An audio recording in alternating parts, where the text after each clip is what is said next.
Hi, everyone. Welcome to Peer-to-Peer Fundraising, a video trilogy. We are going to dive into our first video in this series. We're going to look at Peer-to-Peer 101. It's a beginner's guide to peer-to-peer fundraising. If you are new to peer-to-peer fundraising, this is going to be a great resource for you. Now, over the next few minutes, I'm going to give you some kind of essential information that every fundraiser should know about peer-to-peer fundraising campaigns. Now, because this is a peer-to-peer 101 video, this is going to be a great resource for anyone who is kind of new to peer-to-peer fundraising or maybe haven't even started your first campaign yet. If you have run peer-to-peer campaigns in the past, this will be a good refresher for you.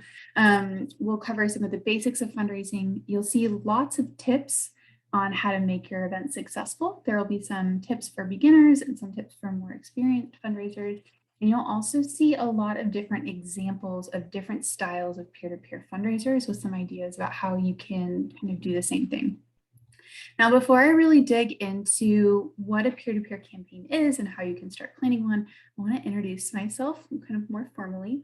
My name is Abby. I'm part of the team over at QGive, and I've been working in the nonprofit industry for around 9 years.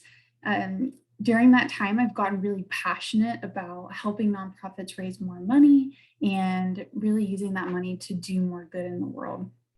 And at QGive, my job is to understand fundraising best practices and to learn how nonprofits can use different tools to reach their donors and inspire them to get involved.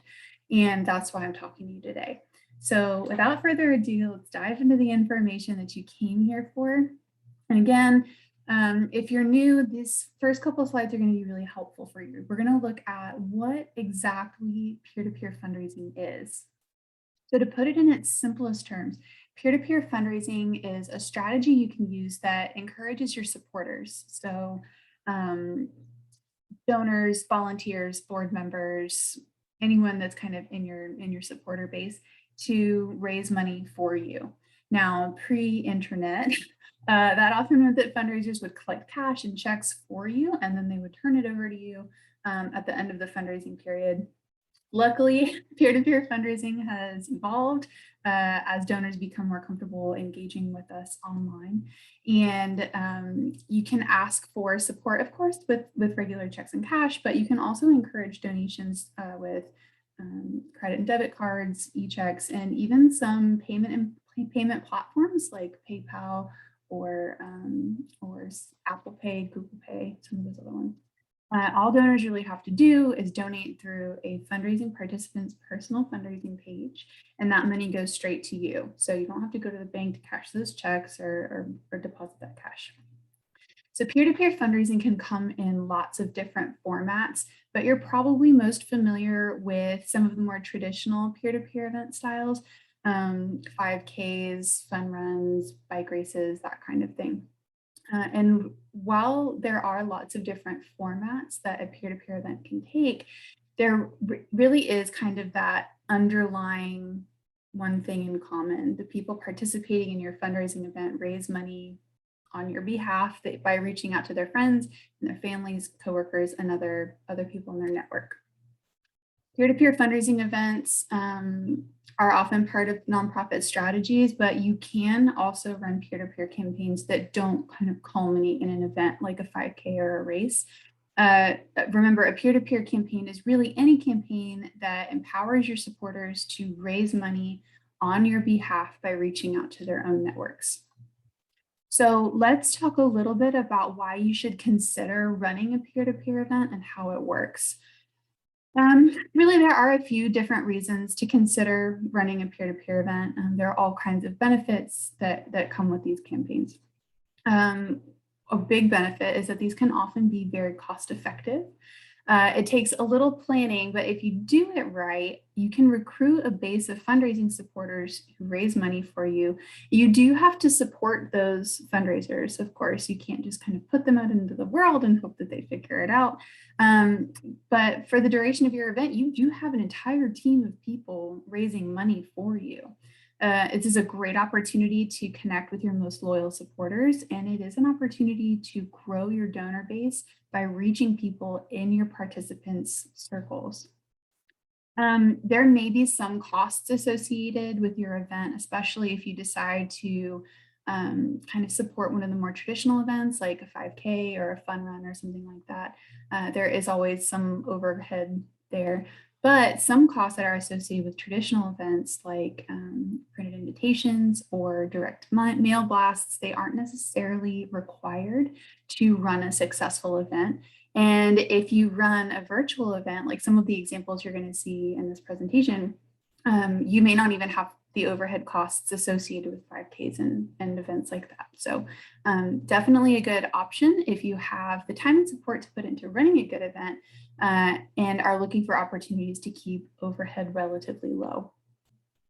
So if you're worried about whether or not peer-to-peer fundraising is too complicated for your nonprofit, if you're worried that maybe it's really only something that is for major nonprofits, don't worry, anyone can host a peer-to-peer fundraiser. Having supporters raise money for you is a great way to engage your supporters. You get them involved in fundraising, but it's also an opportunity to build closer relationships with them and really kind of identify top supporters that you can rely on in the future. Getting them involved in a peer-to-peer fundraiser is an awesome opportunity to kind of deepen their relationship, not only with you, but with your work. When they participate in an event like this, they are more closely tied to your cause because they are not only direct supporters and that they're donors, they're also direct supporters and that they've given you their time and their energy and access to their circles. So that's a huge deal. And similarly, if you decide to kind of run an event that doesn't culminate in a big event like a race, this can be exceptionally accessible for nonprofits who are working with smaller budgets or are kind of testing this fundraising method to see if it will work for them. To be successful here, all you really need is a dedicated group of supporters who are willing to reach out to their friends and family on your behalf. So it doesn't hurt that you're giving them an easy way to collect those donations. They don't have to collect checks. They don't have to manage an envelope full of cash. But this is an awesome opportunity to raise money while engaging people more deeply with your nonprofit's work.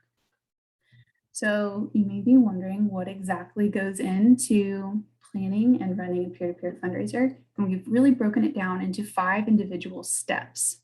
So the first step is to set a fundraising goal and build your campaign. This is going to be the same, just like all of these steps are going to be the same regardless of your event format, the platform you're using, and what your base of supporters look like. The first step is to define your fundraising goal and then build your campaign.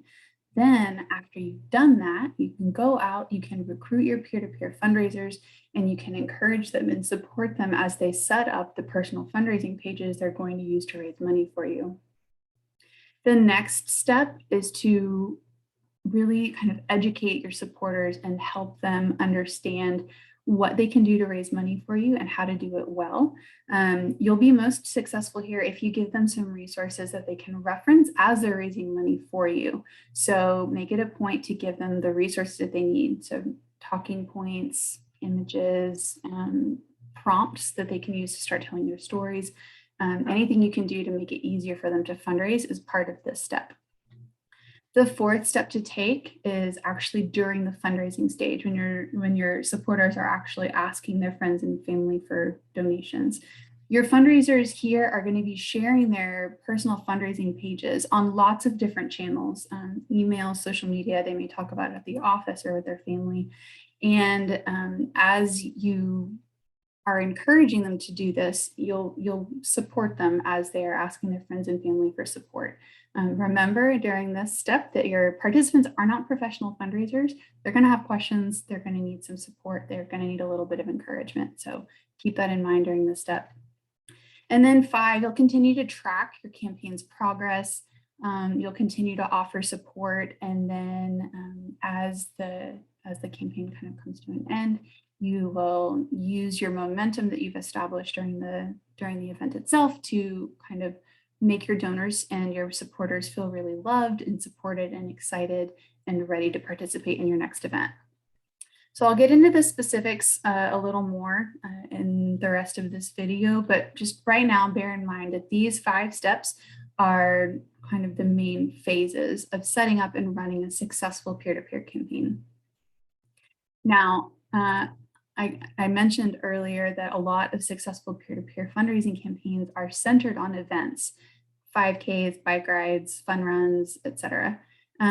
So during those peer-to-peer events, it is very common for fundraising participants to take part in a big event that's kind of the culmination of and celebration of all the fundraising activities that they participate in. But not all peer-to-peer fundraisers have to be events. Peer-to-peer fundraising, remember, is really any style of fundraiser where you've empowered some of your supporters to ask for support on your behalf. And a great example of a kind of peer-to-peer campaign that's not event-based is a board fundraising campaign. You can ask your board members to fundraise on your behalf. You can help them set up those custom fundraising pages. Really, you're depending upon your board members, like you would regular supporters, to fundraise on your behalf. If your board asks their friends, family, and coworkers for donations, it's just as much a peer-to-peer event as a 5K or a bike race. There's a ton of room for creativity with this fundraising method. So let's take a look at some of those different formats that you can use. So of course, the first is the standalone event. This is by far one of the most popular formats for peer-to-peer fundraising, and there's a reason people love participating in these. The cool part of these standalone events is that they can really be run at any point during the year. So typically in this kind of peer-to-peer event, your fundraisers will raise money on your behalf for a set period of time. That period of time will end. You'll have your event, your race, your fun run, your whatever. The point of these events is to, of course, provide entertainment for your supporters, but it's also kind of a celebration of everything you've accomplished. So I've talked about 5Ks and fun runs, but you can also do things like trivia contests. We see bowl-a-thons are really popular. There's all kinds of cool stuff that you can do here. It doesn't have to be a race. A great example of one of these standalone fundraising events is this right over here. It's from the West Bergen Mental Health Care's Move for Mental Health. It was a virtual 5K. So fundraisers raised money from May 1st to May 31st, which is a really great set of time. It let people run at their own pace. So instead of everyone kind of crowding around a starting line, they could all run their own 5K. They could do it at their own pace when they wanted to, when it was convenient for them. And then in doing so, they were raising money for mental health. The fundraiser exceeded their $30,000 fundraising goal. They raised 137% of their goal, which is just remarkable. And it is really a testament to how successful and how popular these events can be. But just because they're successful and possible doesn't mean that they are the only fundraising style that you can use here. You can try using peer-to-peer fundraising to support board campaigns. I know a common pain point for a lot of nonprofits is having a board that needs to be participating in the fundraising process, but aren't necessarily comfortable asking their friends and family directly for money. This is a great tool for you if that is something that you're dealing with. So this is very similar to other styles of peer-to-peer fundraisers. Board members set up a personal fundraising page. They share it with with their audiences. And this is a great way to support your annual fundraising strategy. So to minimize the burden on your board, you may want to have them use the same peer-to-peer page if your board is doing this over multiple years. So I serve on a board. My term is a 2-year term. You can give board members the opportunity to use the same peer-to-peer page for the entirety of their term on your board. You may also want to do it by year. It's totally up to you. Lots of variation here, or room for variation here. The Vincentian Charitable Foundation is a great example of a board fundraiser here. They hosted a campaign in 2020 that encouraged their board members to raise money for them on behalf of the organization. The campaign was really targeted at helping Pittsburgh long-term care facilities, especially because they were hit very hard by the pandemic, and they blew their fundraising goal out of the water. The organization asked its board to raise $12,500 to help healthcare heroes kind of get through the pandemic. The organization was super successful. They hit 115% of their fundraising goal. And that's a testament to how giving your board members the right tools to engage their networks can be a really powerful fundraising strategy for you. A third really useful format for peer-to-peer fundraising is giving days. So if you participate in Giving Tuesday or a regional giving day like Colorado Gives or Minnesota Gives, this could be an option for you. The idea is very similar. You set up a campaign for that giving day. Your participants set up their personal fundraising pages, and then they reach out to their friends and family over the course of that giving day and ask them for support. This is a great opportunity for you to kind of expand your reach if you are participating in a giving day. Your staff is probably very busy keeping up with email blasts, social media posts, and other activities. And this way, you kind of have a larger fundraising team supporting you on that giving day. One of the biggest giving days is, of course, Giving Tuesday. This example is really wonderful. Modesto Junior College set up a peer-to-peer campaign for 2020's Giving Tuesday and had immense success. They set a goal of $99,000, and they were doing so to support or to celebrate their 99th birthday. Supporters, both students and alumni and all of their friends and family, really came through. They ended up raising the $99,000, and then they ended up going above and beyond that and raised more than $115,000. So absolutely amazing. And this is really kind of an example of how powerful that combination of a giving day, which is already popular with a lot of people, and peer-to-peer fundraising can be. A fourth really interesting format for peer-to-peer fundraising is DIY fundraising campaigns. If you're not familiar with the term DIY fundraising, it is when a nonprofit hosts an event. There's not really a time limit on it, and participants can set up and run their own fundraising campaigns not related to a date, and can do outreach kind of on their own time. They still raise money for your organization. You just don't have to worry about planning an event. They handle everything themselves. Instead, what you can do here is you create a peer-to-peer fundraising campaign specifically for supporters to use kind of as they will. A lot of people opt to do this if they want to kind of donate their birthday or graduation or celebrate someone's life, any way that they can kind of observe a significant life milestone by supporting their nonprofit. That's where this comes in. A great example I pulled here is from an organization called Swords to Plowshares. It's an organization that's been helping veterans since 1974. And in 2020, they hosted an event called the Cold Nights, Warm Hearts fundraiser. Instead of putting together a big event, they asked members of their community to put together fundraising pages that asked their friends and family to give to the campaign. Supporters were motivated. They hit the initial goal of $50,000.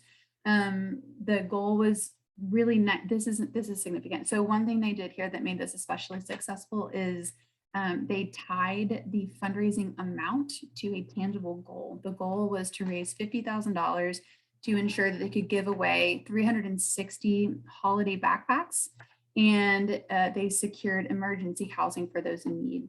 And those tangible goals really moved people. They ended up raising 105% of their goal. So great DIY fundraising, great marketing, and tying that fundraising goal to a tangible outcome was really significant here. And then the fifth use for peer-to-peer fundraising is kind of similar to the event model, but unlike a traditional peer-to-peer event, like a race or a trivia game or something like that, where all participants can take part in the activity, sometimes in this style of campaign, participants need to raise money to earn participation in a bigger event. So they are raising money to win the prize, and the prize is participating in a really cool event. So these kind of limited capacity campaigns reward the top fundraisers and gives them the opportunity to participate in something kind of exclusive. An example of this is an Over the Edge fundraiser. So Over the Edge fundraisers ask participants to raise money for a chance to participate in rappelling off a building or a mountain or whatever is going to be. So top fundraisers in this campaign raised money so they could rappel down the side of a building. Urban rappelling is not common. It's kind of hard to find opportunities to do so, and that was a big incentive for the participants in this campaign. It's kind of a once-in-a-lifetime experience, and that was a huge motivator for the people who participated in this event. This event was put on by the Greater Miami Youth for Christ, and each participant needed to raise $1,000 to win a spot in the urban rappelling kind of activity. This was a huge success. Their last Over the Edge campaign raised more than 132,000 people to help stop youth violence, and it gave participants a really wonderful memory that they will enjoy for a very long time. So lots of different opportunities. I wish I could show you all of the cool things that we've seen our nonprofits do with peer-to-peer fundraising, but I can't keep you here forever. But I'll just say this, regardless of whatever format you use, whatever style of event you choose to put on, you do want to take some steps to ensure your participants are as successful as possible. This is mostly because the more successful they are, of course, the more money they'll raise for you, but the more fun they have while they're doing so, the more likely they will be to participate in future events. So let's look at some tips that you can use for any style or format of peer-to-peer fundraising to make your participants more successful. So if you want your participants to be successful, there are 3 key behaviors that you really want to encourage them to participate in. The first one is we want to encourage our participants to send fundraising emails. If they do, they'll raise between 2 and 11 times more than they would if they didn't send any fundraising emails at all. So make it easy for your participants to send fundraising emails. Give them templates, give them talking points, encourage them to send them. Whatever you can do to get your participants to send fundraising emails will get you closer to success. The second thing that you really want your participants to do is to post to their social media channels asking for support. We know that a great deal of peer-to-peer dollars are processed as a result of a click-through from social media. So encourage your participants to share on Facebook, encourage them to post to Twitter, encourage them to talk about it on Instagram or TikTok or whatever platform they're using. It's really going to be key to your success.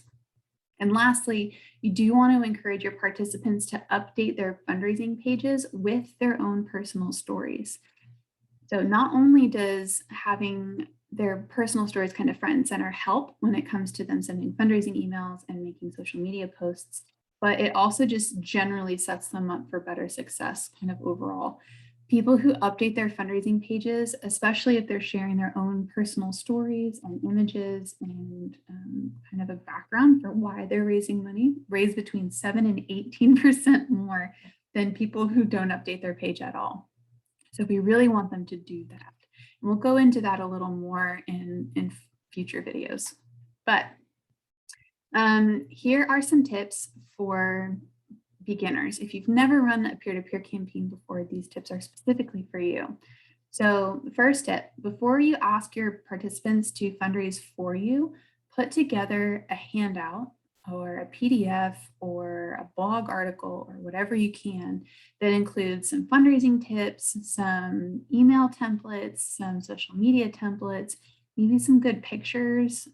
Maybe you want to include a flyer for your event if you are having an event at the end of your campaign. And make sure that these handouts, these templates get to your fundraisers. This is really important because, like I kind of alluded to earlier, your peer-to-peer participants are not professional fundraisers. You know how to ask for a gift. You know how to write a great subject line that gets people to open and read your fundraising emails. Your participants don't. So the more resources you give them and the more help they have as they work toward raising money, the more money they'll raise, the more successful they'll be, and in turn, the more successful you'll be. The second thing you can really do is to encourage people to share the story of why they support you. I kind of touched on that in the beginning or on the previous slide, but it's such an important point that I want to reiterate it here. The more personal your participants can be when they are asking for support, the more successful they'll be. We know that donors love supporting other people, and the more human and the more kind of approachable and personal the stories that your participants share are, the more likely donors will be to give to them. So those are two very important tips if you're just getting started. Now, these next tips are for professional fundraisers that maybe have some peer-to-peer experience. So the first thing I wanted to kind of share with you is the idea of setting a SMART goal for your peer-to-peer campaign.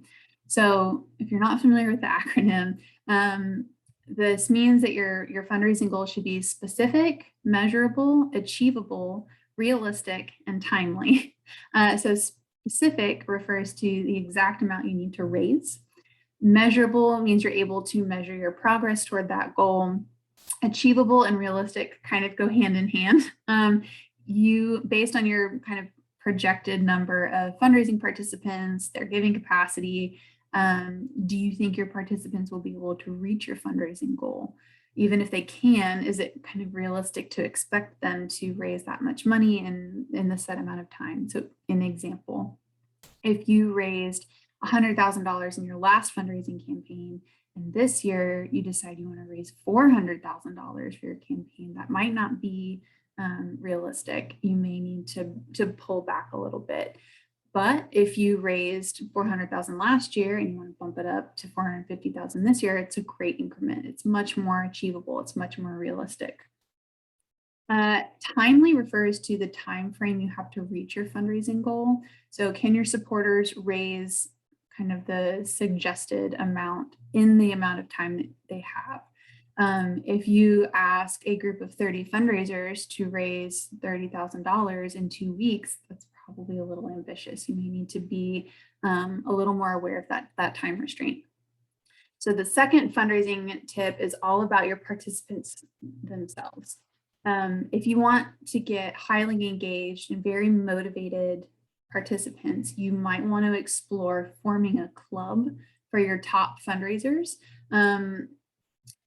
This can be a little tricky because I know a lot of times you don't want to alienate new participants. It can feel a little exclusive, which is actually for many people a huge motivator. So this may not be the best fit for you, and that's fine. But if you're looking for a way to kind of boost engagement, encourage heightened fundraising activity, forming an exclusive club for your top fundraisers may be something that's a good idea for you.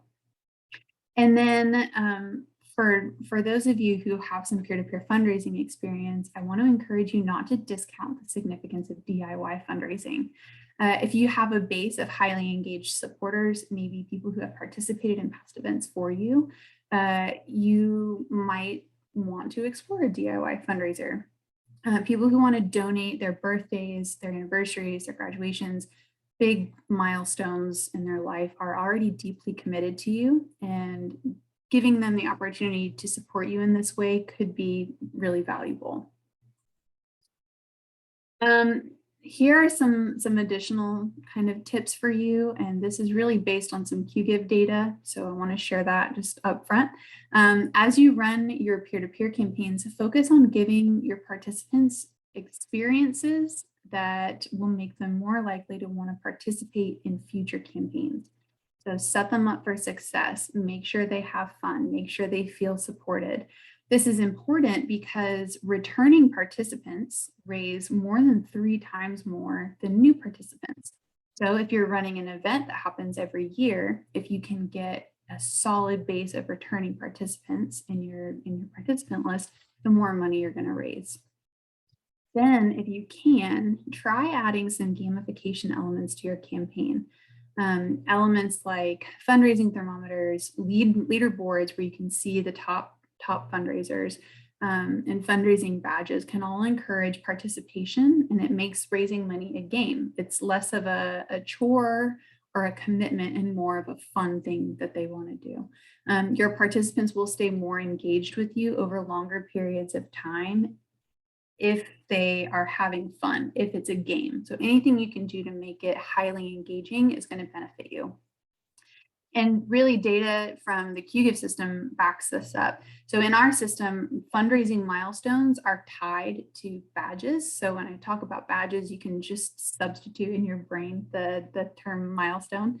Our data shows that participants who earned at least one badge, hit one milestone, raise just over $300, kind of on average. People who don't work toward a milestone or earn a badge raise around $90. So it's proof that making it fun to participate and rewarding that participation, even if that reward is just a little digital badge, really helps participants stay engaged, it helps them raise more money, and it makes you more successful. So at this point, you've gotten an overview of why peer-to-peer might be a good fit for you. You've seen some different styles of events you might run, and you've gotten a feel for the steps you need to take to make your participants successful. And you may find yourself wondering, okay, so how do I start getting involved with peer-to-peer fundraising? So here, this is for you. Luckily, the planning process and kind of launching your peer-to-peer event can be broken down into 4 relatively simple phases. So the first phase is defining your campaign. This is an important step. This tip feels pretty simple, but there are some things that you should consider as you're working on defining your campaign. The first thing to consider is how much do you need to raise? So setting a concrete goal is really important. You can set up a fundraising thermometer that helps your participants visualize their progress toward that goal, but you can't have a fundraiser or a meter like that without a set goal.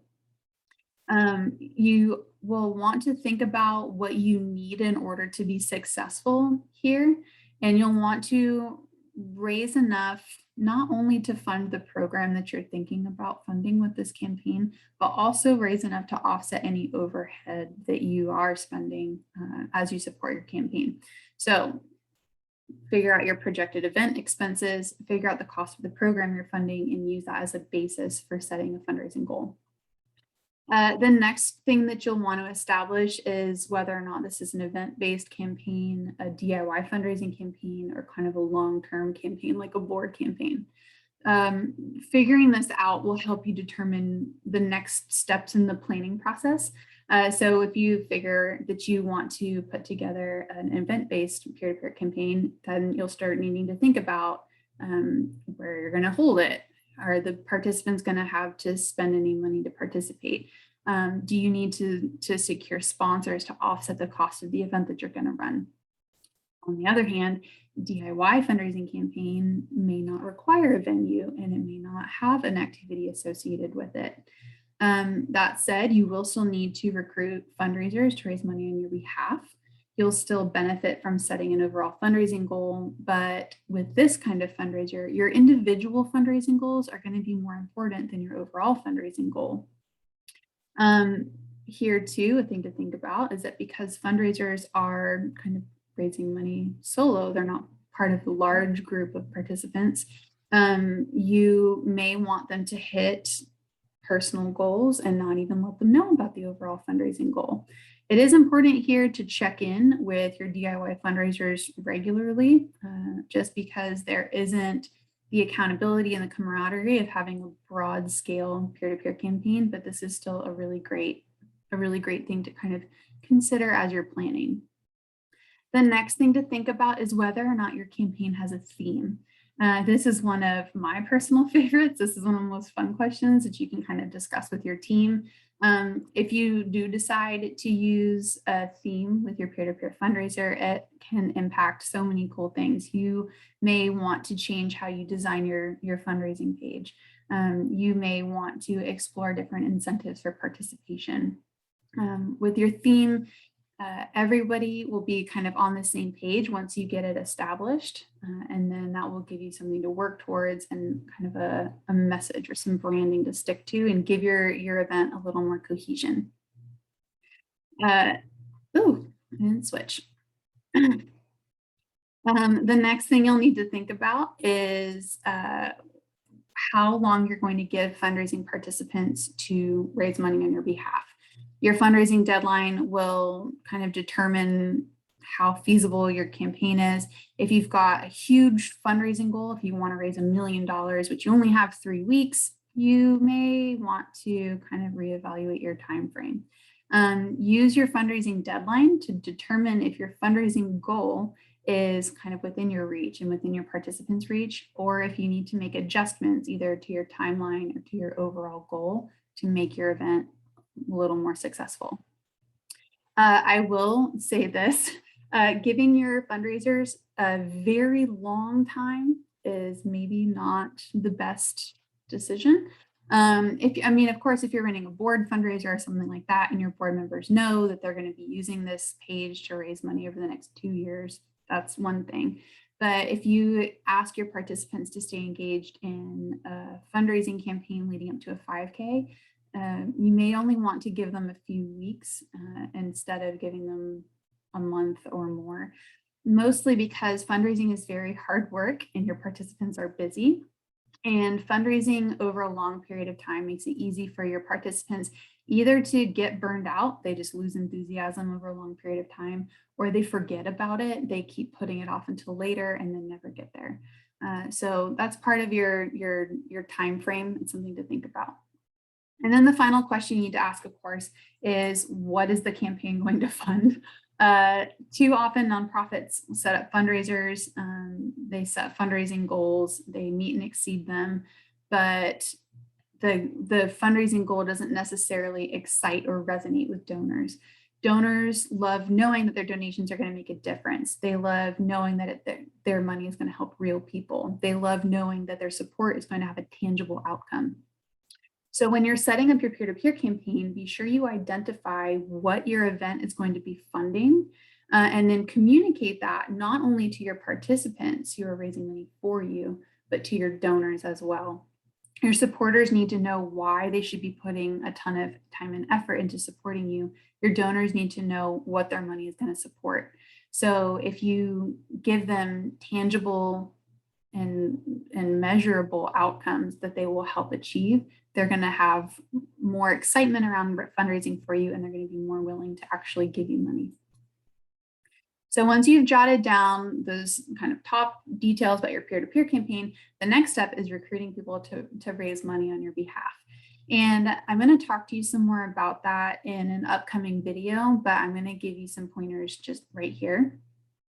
So after you talk about kind of recruiting your participants, you really want to help them build and use beautiful fundraising pages.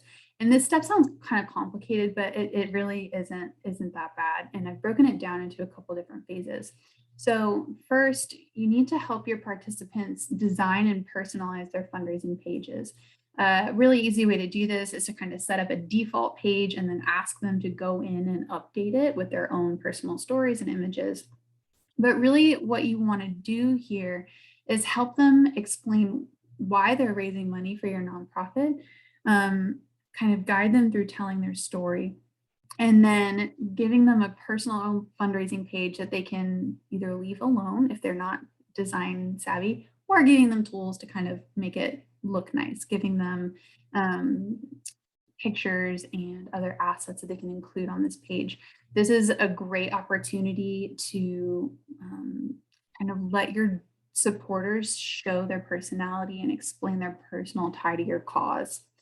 Once you've kind of helped them build those initial fundraising pages, you want to make sure those pages are very easy for them to share.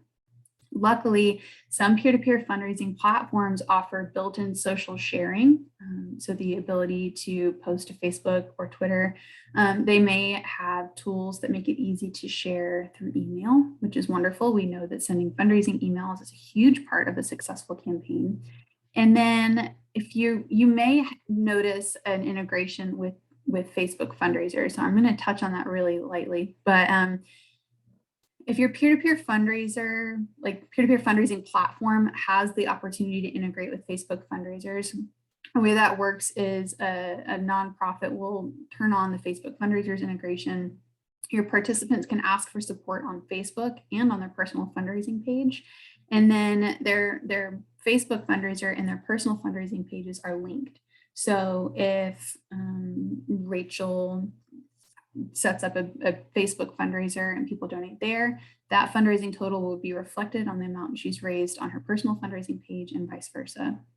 Facebook fundraisers are very shareable, and giving your participants the opportunity to raise money that way may be very beneficial to you. And then, of course, even though, or once your participants have their pages set up and they've started fundraising, it's time for you to kind of step up and offer them some support as they raise money on your behalf. So we'll talk about that step in greater detail in another video, but for now, just know that anything you can do to support your peer-to-peer fundraisers as they raise money for you will make them and you more successful. So once your peer-to-peer campaign is in full swing, you need to take on the role of your fundraiser's cheerleader. That is encouraging them and celebrating them and supporting them. So when you offer support and encouragement, it really motivates fundraisers to stay engaged and to be more successful. So during the fundraising period, you can work on building relationships with your fundraising participants.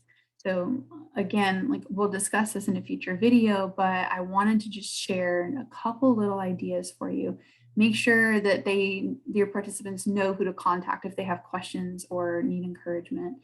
Make sure that you're periodically communicating with your participants.